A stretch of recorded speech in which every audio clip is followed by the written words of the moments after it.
আপনারা জেনে অবাক হবেন যে পৃথিবীতে কারো ওজন ৬০ কেজি হলে চাঁদে হবে তার ওজন মাত্র ১০ কেজি। চাঁদের অভিকর্ষ বল পৃথিবীর তুলনায় মাত্র ৬ ভাগের ১ ভাগ।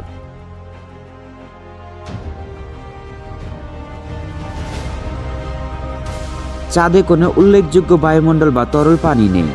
এর ফলে তাপমাত্রা ব্যাপক পার্থক্য দেখা দেয়।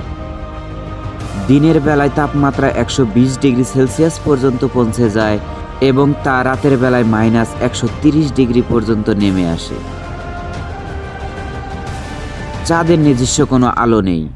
এটি সূর্যের আলো প্রতিফলিত করে উজ্জ্বল দেখায়। টাইডাল লকিং এর কারণে পৃথিবী থেকে আমরা সবসময় চাঁদের কেবল একটি পাশই দেখতে পাই।